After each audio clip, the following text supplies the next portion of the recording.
as a physical therapist, even though I got a PhD in neurobiology because I wanted to solve the motor control problems of the stroke patient, I stayed very physically active. I started really running and doing things when I started my PhD studies and after encountering this physician. And learned a bit about nutrition, breaking all the family tendencies. And then, again, learning about musculoskeletal problems, even though I was really interested in working with neurological patients, people with spinal cord injury, head injury, stroke. I had always had this tendency to look at how people moved, and I always tried to figure out why they were moving the way they were moving, etc. And got involved with musculoskeletal patients, and they started getting better. So I had to figure that out. And then I applied my own ideas to myself. In fact, I don't know how folksy you want to get at, but there are really some funny stories connected with that. Oh, let's do it. Oh, yeah, no, we love funny stories around here. And it really related to doing this quadruped little exercise because, so one sort of funny story was I was really poor going through getting my PhD because I didn't have any income and was living off of a minimum amount of money. And so I didn't get to buy new clothes very often. And I had a pair of slacks that I was wearing for a long time. And a friend actually took me out to play golf. And it was an older woman at that time. And we're out playing golf. And she says, Shirley, you've got your pants on backwards. And I said, I'm working on my PhD. I think I ought to be able to know how to put my pants on. And so we started looking at the darts. And sure enough, I had them on backwards. Well,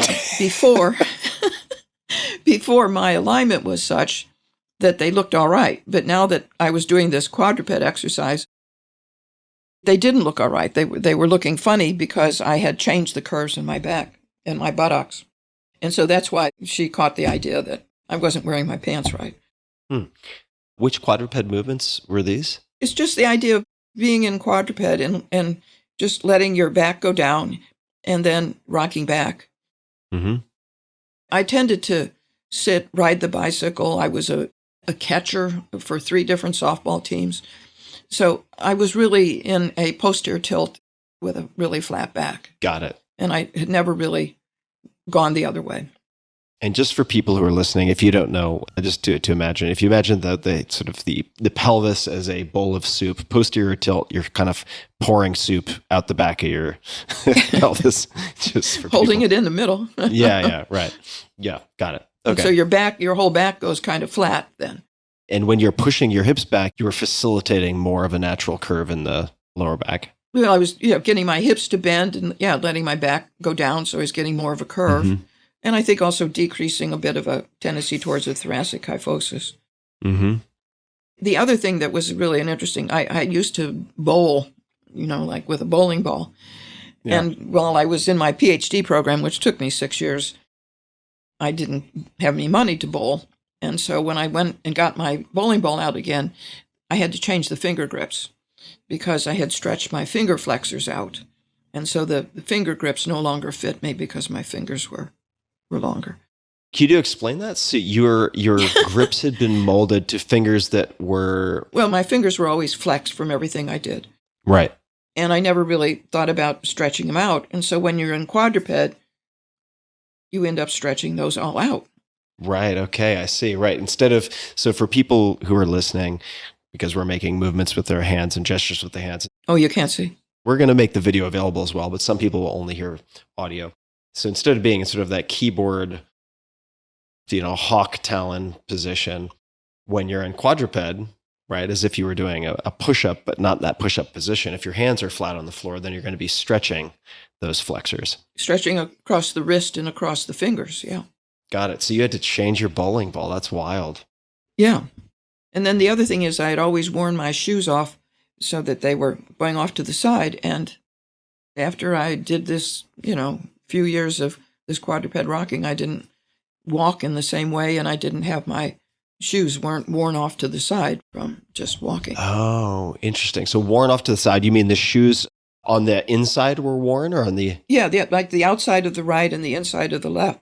So there were all these little changes that took place just from improving my alignment, partly with that. So to go on to answer your full question, so what do I do these days? Guess what? I still do quadruped. I don't go all the way back and sit on my heels. And I also want to tell you about one thing people need to know about that exercise. And then I do a modified push-ups in prone. And I think that if you could do this carefully, it'd be good, is in prone, I flex my knee so that my leg, as much as possible, is falling on my thigh. Mm-hmm. So is this similar to what you were describing? You're laying down on your chest. Yeah, I'm laying down, face down, bend my knee, and I try to get my leg to fall back on my thigh because I don't want to hold it bent at 90. In other words, if you bend your knee, you can go to 90 degrees. If you go more than 90 degrees, your leg is falling on your thigh. I see. Right. Your lower leg is sort of falling onto your hamstring. Yes. That's your thigh. Yeah. Got it. Okay. In that position, then I lift my thigh off of the floor. I do hip extension, but not high. There's only 10 degrees of motion, but it's a way to stretch. It's a way to use your gluteal muscle because you can't, if you use your hamstring, you'll get a cramp. Yeah. You'll get a bad cramp in your hamstring. So just a little bit of hip extension to use my gluteal muscle. How many repetitions are you doing on each side, or what is? I just do 10 repetitions on one side and then 10 repetitions on the other. And you're doing roughly 10 repetitions of the quadruped rocking as well? Yep. I'm not sure if that's the right term. 15 push-ups. 15 modified push-ups. Modified is your knees are bent. I don't go to my toes. Got it. Okay. And then still in the prone position, knees flexed to 90 degrees, and then I do hip rotation. In both directions, letting my lower leg come in and then go out. Come in and go out. Right. So just if I can translate, and please correct me if I'm getting this wrong, but you're bending you're laying on your chest, one leg bent to 90 degrees, and basically a windshield wiper with that lower leg on each side. Yeah, but I do both at the same time.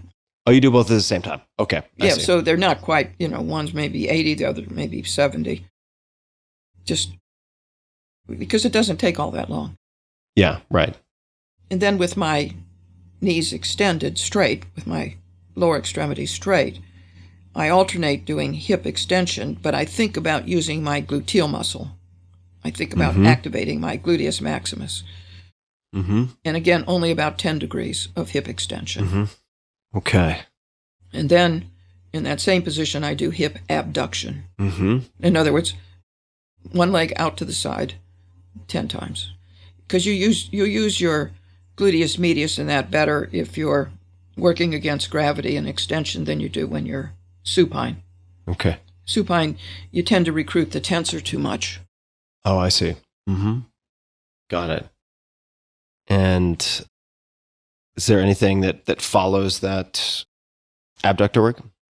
Then I go supine, turn over. And I think this is really, I'm pretty good about not having a kyphosis, but I have to adduct in supine. I adduct, pull my shoulder blades together and slide my arms up over my head so that my arms are all the way up over my head as much as I can. And I'm on a hard floor. And I'm starting with my hips and knees bent, arms up overhead, and then slide one leg down, slide the other leg down. And believe me, for an older person who's got a tendency towards collapso-smasho, just getting yourself as stretched out as possible is so important. Yeah. I mean, really. Sounds like for me with my kyphosis, that would also be important. Yeah. The biggest worry is going to be with the older person that if you have a kyphosis, you're not going to be able to get your arms on the floor all the way up over your head.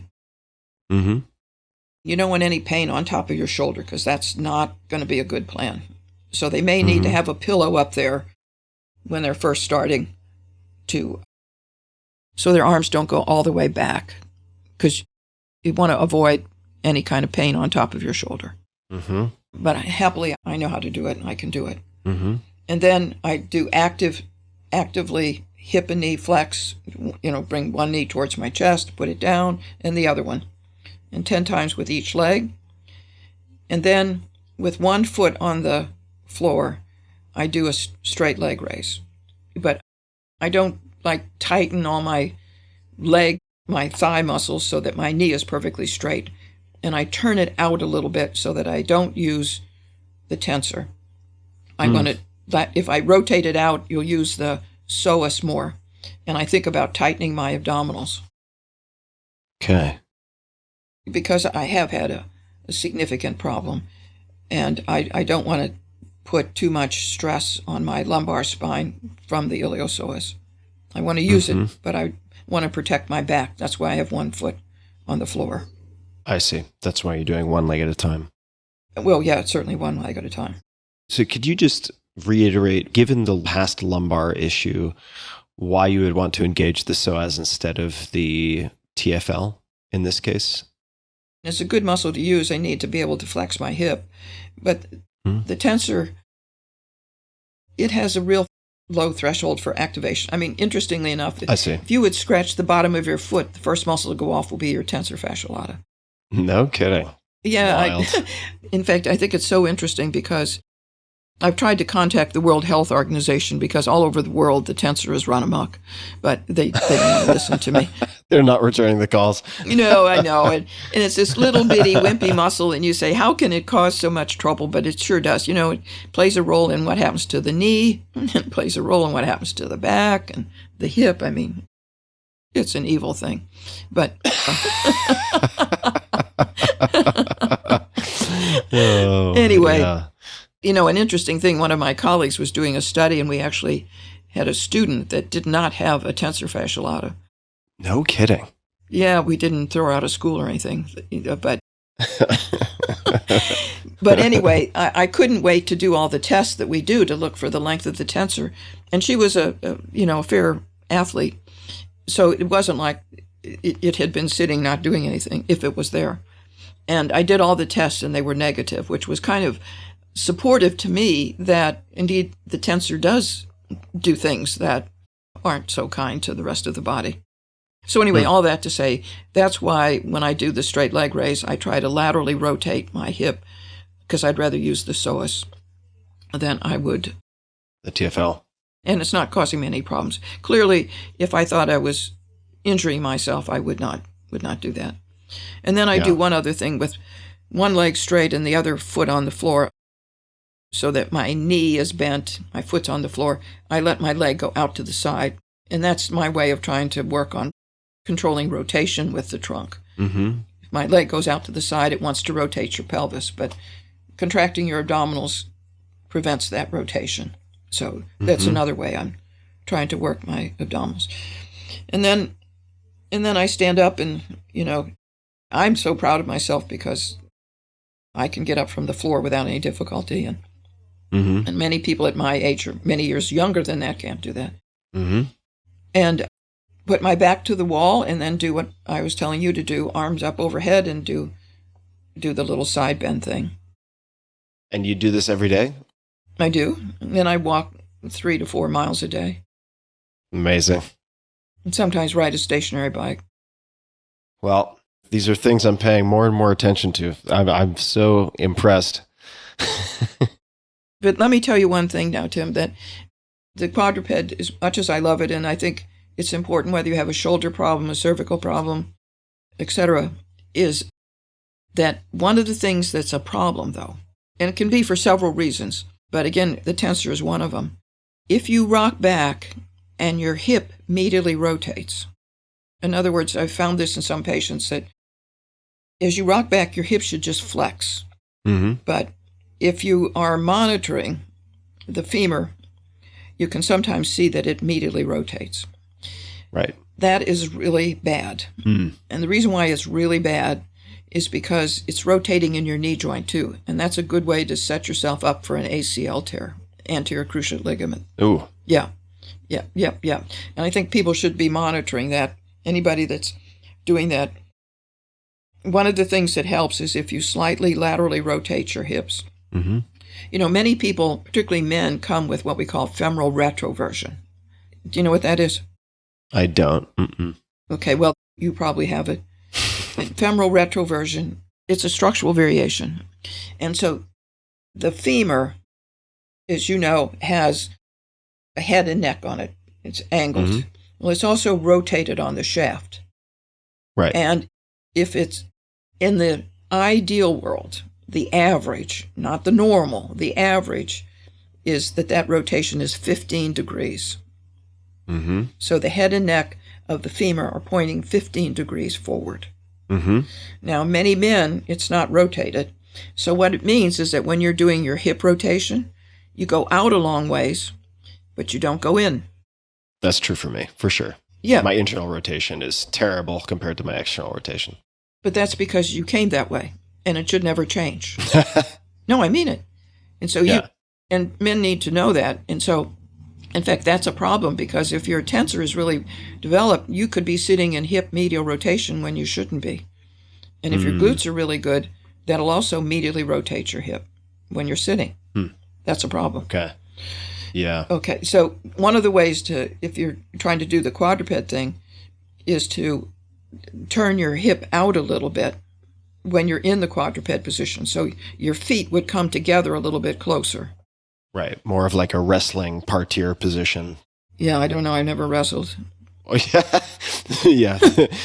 I can pick up the slack on explaining that then. So from Not with a referee anyway.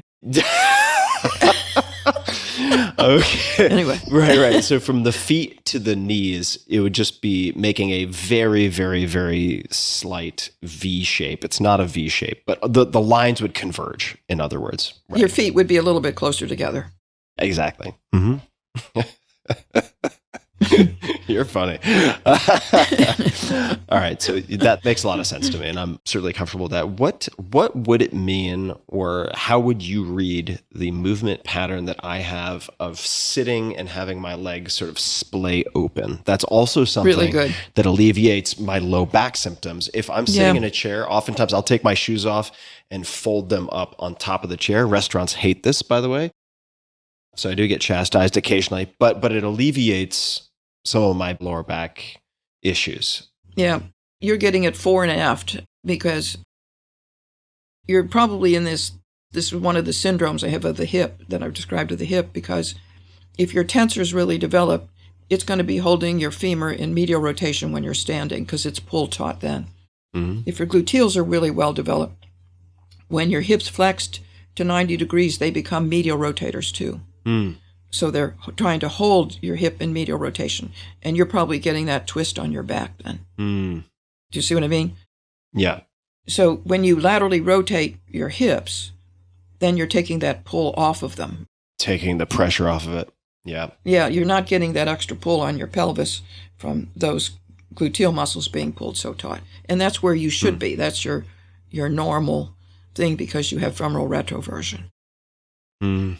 See, that's one of the things that's bad, is because, like when people go in and they're taught deadlifts and they say, well, make your feet point straight ahead. Well, many men in particular shouldn't have their feet pointing straight ahead, because they have this femoral retroversion.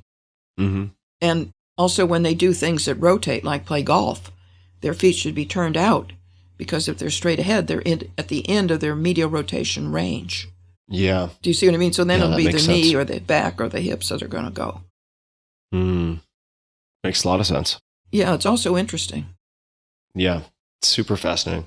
Yeah, it's like the backbone's attached to the pelvic bone. And I think to me that's what's so valuable about being a physical therapist or looking at people, because I can't, like an orthopedic surgeon, just look at the knee, or I can't just look at the hip, because it's the result of all of these interactions of the body. That's what's so important.